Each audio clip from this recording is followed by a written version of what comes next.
Thinking about using Wix or Squarespace to build your business website? It might sound like an easy and cost-effective solution, but is it the right choice for your business? Today, we're breaking down the pros and cons of DIY website builders so you can make an informed decision. That's right.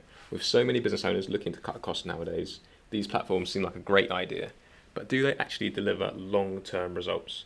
We'll discuss what works, what doesn't, and whether you're better off investing in a professional website instead. Let's get into it. Welcome to the Marketing Podcast for Local Businesses, where we provide local businesses in the UK with practical marketing advice to help them grow. I'm Adam Niazi, founder of website designers.london, one of the UK's top 1% online marketing agencies, helping businesses generate tens of millions of pounds. And I'm Josh. I'm the founder of ImproveMySearchRanking.com, a specialist SEO agency based in London. We've helped more than 400 businesses generate well over £200 million in sales. Amazing. So, look, today we're going to start off by thinking and ranking the most common website builder tools. Now, I've got website builder tools have a special place in my heart. They basically don't exist. No, I'm not a big fan of them. So apologies for my critical analysis. But let's start off with Wix. I mean, I rated Wix a 3.5 out of 5. Josh, you came back and said that was a bit too generous. I did, yes. Yeah, Wix is probably my least favourite of all website builders. It is obviously very, very popular, and probably because I've come across it so many times on so many websites, and I've been frustrated with it so many times. That's why I thought that was a bit generous. Yeah, well, none of them, just to let you guys know, none of them rate above a 3.5 except for one. So stay tuned for that.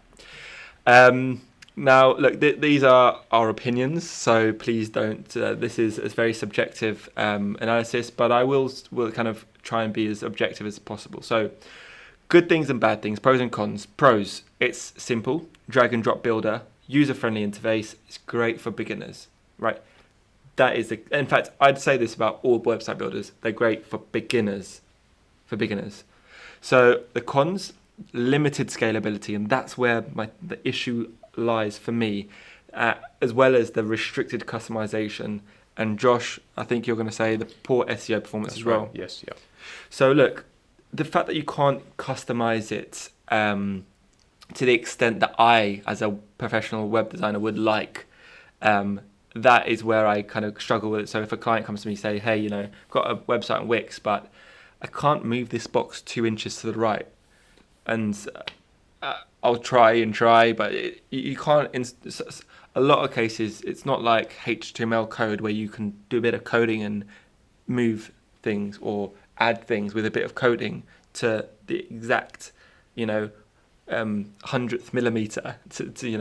So the biggest advantage of Wix is its simplicity, the fact that you can drag and drop.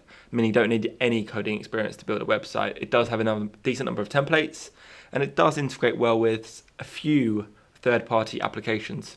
But the significant drawbacks are scalability. So if your business grows, you might find Wix limiting in terms of customization and advanced functionalities. And as Josh attested to, major downside for us with Wix is its SEO capabilities. So it's improved over the years, but it still falls short of platforms compared to the one that I'm going to talk about after Josh talks about Squarespace. Yes, perfect. So next we have Squarespace, which I think is slightly better than Wix, in my opinion. I don't know what you think about it, Adam. The templates seem to be a bit more visually appealing. The quality, the design quality is basically better than Wix, in my opinion. Would you agree on that? Yeah, I hate it as well. So we've rated it a 3.5, yes, but again, I do think that's a bit generous. I'd go maybe 3. Okay. But no, I've used Wix. I've come across Wix more than Squarespace, and so I personally prefer Wix over Squarespace. But go for it.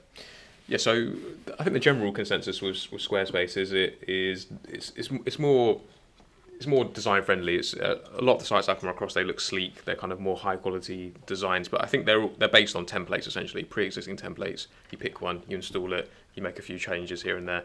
And so if aesthetics matter to your brand, I would probably pick Squarespace over Wix just for that reason alone. So yeah, it's very, very visually appealing. But from the con side of things, it's again, like Wix, there's limited customization. There's a lot of restrictions on the SEO side of things, and actually, it's more expensive than Wix as well. There we go. So SEO capabilities, apparently, it's a bit better than Wix. Yeah, I'd say so. It's a little bit better. There's a few more things you can integrate there. Absolutely. Now let's talk about the other website builders, specifically the one that has the most special place in my heart, but the things I wouldn't really classify as a DIY website builder. Mm-hmm. Drum roll. WordPress. WordPress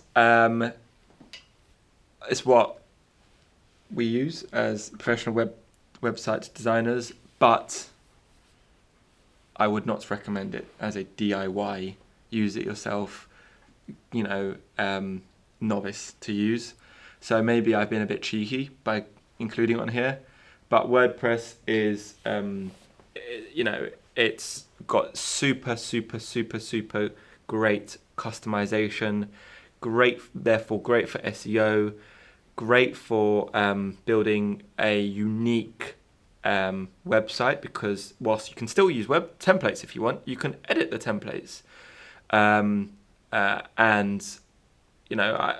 it's huge array of plugins or add-ons, applications. It's reliable as a content management system, and it's got built-in security. In fact, WordPress is kind of used by a significant amount of websites throughout the world. So if we think about usage of WordPress around the world, it's got, I think, established 21 years ago, and it's got 22.5% of the top 1 million websites use WordPress. It's just amazing.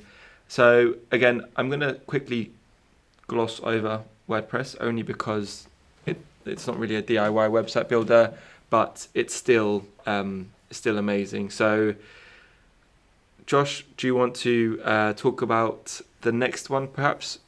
Yes, so a 2 out of 5.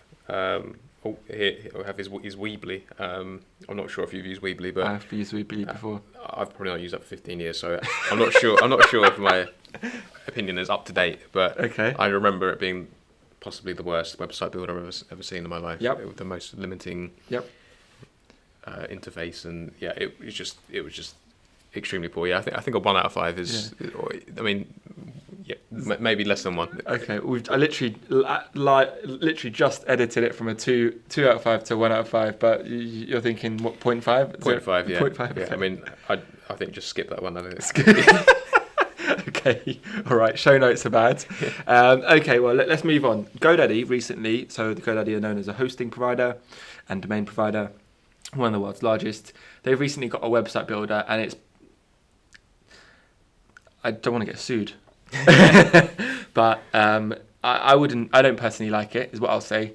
I think it's personally terrible, and I find it annoying even when you're logging into the GoDaddy platform, and everywhere you not everywhere you click, I'm exaggerating here, but you're trying to navigate to get to your domain and to edit something in your domain, like a DNS setting, and it's automatically created your website because they're really trying to push it. Great, yeah, it is a fast setup. It includes domain and hosting. Obviously, I say includes.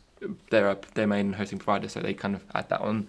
It has in inverted commas, simple design tools, but again, limited design flexibility, fewer features than, of course, WordPress, and I'd say fewer features than the likes of Wix and Squarespace. Again, I'd use it if you need a quick online presence without extensive customization. You can leverage some templates. But if you want a one-stop shop, get your domain and your hosting and your website, then maybe GoDaddy. But 2 out of 5, maybe 1.5 out of 5, and then I think we're left with a couple more. Yes, next one is Webflow. So Webflow, I'm not a web developer, so my opinion isn't that amazing. But I have used Webflow, and it seems okay to me. I know a lot of web developers seem to think this is a great platform, and I've not had huge experience in it, so I'm not sure what all the pros and cons are on it. I have found it a bit clunky, a bit difficult to use. Editing one page has then impacted the rest of the pages on the website, not realising it was a template. But yeah, my opinion is I'm not sure really on Webflow. I think it seems like it could be good, but I'm not sure. Yeah, I'd agree. Zyro is the last one, spelled Zyro.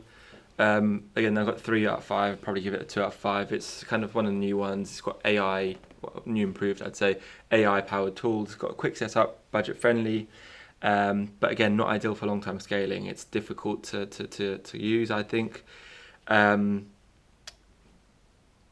It's not scalable for businesses, unfortunately. So look, I guess my closing remarks would be here. DIY website builders, excluding WordPress, are a great starting point for small businesses, because if you've got a tight budget, then it's suitable, because they, between 5 and 50 quid a month, you can 5 and 30 quid a month, maybe you can get started, but they come with significant limitations. Overall, it's the lack of customization. Your website might end up looking like a similar website out there, not SEO friendly, therefore you won't probably appear as high in Google as you might want to, and therefore you might want to invest. I guess the upshot is you probably, if you can, 100% go with invest in a professionally built site, because you can have it your way, and it will rank higher. Any other closing comments, Josh? Not really. I mean, as you say, those platforms are great for beginners. They're easy to use to a degree. They're quick. You can get something up and running pretty fast, but they lack a lot of things as well. And from my point of view, they're not very good from an SEO perspective. So I would steer clear of them.